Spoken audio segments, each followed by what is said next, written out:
좋은 아침을 주신 주님께 감사를 드립니다. 사람은 믿을 대상이 아니고 사랑할 대상이라는 말을 할 때가 있습니다. 우리가 믿을 대상은 오직 하나님이지 사람이 아니라는 것이죠. 보통 이런 말을 할 때는 믿었던 사람에게서 배신감을 느끼거나 실망하게 되었을 때입니다.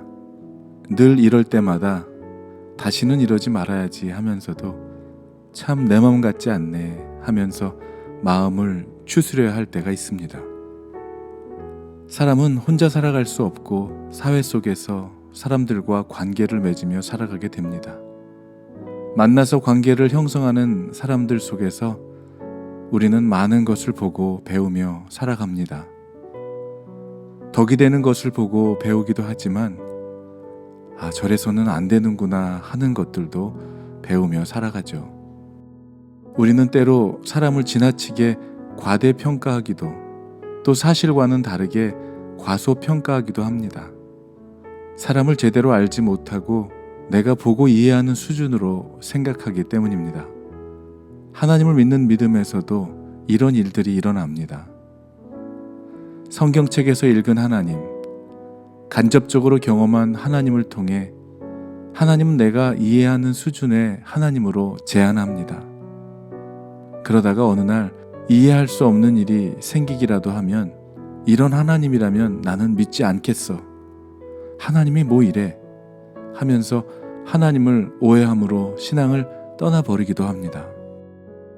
하나님이 우리를 은혜의 강으로 인도할 때 거쳐야 하는 과정임을 이해하지 못하면 인내함으로 기다릴 수 없고 순종할 수도 없습니다. 그래서 안타까운 결정을 하게 되는 것이죠. 시편에는 인생들의 희노애락을 시에 담아 노래하고 있습니다. 그 중에서도 오늘 읽은 시편 18편의 내용은 시편 기자가 경험한 하나님, 그에게 하나님은 어떤 분이신지가 그대로 표현되고 있습니다. 그가 표현하는 하나님은 이렇습니다.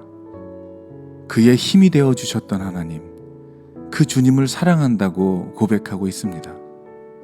주님은 나의 반석, 나의 요새, 나를 건지시는 분, 나의 하나님은 내가 피할 바위, 나의 방패, 나의 구원의 뿔, 나의 산성이라고 고백하는 것이죠. 나의 찬양을 받으실 주님이시며 원수들에게서 건져주실 것이며 죽음의 사슬이 나를 휘감고 죽음의 물살이 나를 덮쳤지만 내가 고통 가운데서 나의 하나님을 바라보면서 살려달라고 부르짖었을 때 주님께서 그의 성전에서 나의 간구를 들으시어 높은 곳에서 손을 내밀어 나를 움켜잡아 주시고 깊은 물에서 나를 건져주시는 하나님, 나보다 더 강한 원수들과 나를 미워하는 자들에게서 나를 건져주셨을 뿐 아니라 내가 재난을 당할 때에 원수들이 나에게 덤벼들었지만 주님께서는 오히려 내가 의지할 분이 되어주셨으며 나를 좋아하시는 분이시기에 나를 넓고 안전한 곳으로 데리고 나오셔서 나를 살려주신 하나님이심을 구구절절히 고백하고 있습니다. 이것이 그가 만나고 경험한 하나님이었습니다. 이런 하나님을 경험했다면 그 어떤 시련과 고난이 온다 해도 담대하게 헤쳐나갈 수가 있을 것입니다.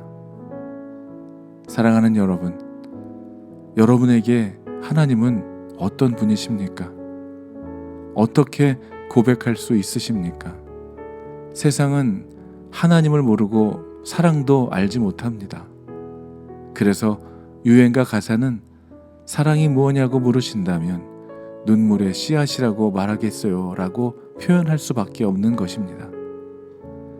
하나님의 사랑을 경험해 보지 못했기 때문에 인간적인 사랑으로 경험하게 되는 쓰라린 아픔만을 표현할 수밖에는 없는 것입니다. 세상 그 어느 곳에서도 경험해 보지 못한 하나님의 사랑을 만난 모든 사람들은 하나같이 같은 고백을 합니다. 말로 다 형용할 수 없이 그 크신 하나님의 사랑을 하늘을 두루마리 삼고 바다를 먹물 삼는다 해도 한없는 하나님의 사랑을 다 기록할 수조차 없다고 고백합니다. 책에서 읽은 하나님이 아니라 남들이 고백하는 하나님이 아니라 여러분들이 경험한 하나님을 표현할 수 있게 되시기를 기도합니다. 아내가 남편에게 날 사랑하느냐고 묻습니다. 그럼 남자들은 대부분 그걸 말해야 알아? 라고 대답하죠. 그러나 사랑한다면 말할 수 있어야 합니다. 말로 고백할 때 상대방이 듣기 전에 내 영혼이 먼저 듣습니다. 그리고 그 사랑은 더욱 확실해집니다. 여러분에게 하나님은 어떤 분이신지 고백할 수 있게 되시기를 바랍니다. 주님의 제자들에게 그리고 베드로에게 너희는 나를 누구라 하느냐 그리고 나를 사랑하느냐라고 물으셨던 것처럼 오늘 우리 자신 스스로에게 이와 같은 질문에 대답해 보시면 좋겠습니다. 누가 우리를 그리스도의 사랑에서 끊으리요? 환난이나 곤고나 핍박이나 기근이나 적신이나 위험이나 칼이랴. 기록된 바 우리가 종일 주를 위하여 죽임을 당케 되며 도살할 양같이 여김을 받았나이다 함과 같으니라. 그러나 이 모든 일에 우리를 사랑하시는 이로 말미암아 우리가 넉넉히 이기느니라. 내가 확신하노니 사망이나 생명이나 천사들이나 권세자들이나 현재일이나 장래일이나 능력이나 높음이나 깊음이나 다른 아무 피조물이라도 우리를 우리 주 그리스도 예수 안에 있는 하나님의 사랑에서 끊을 수 없으리라. 아멘.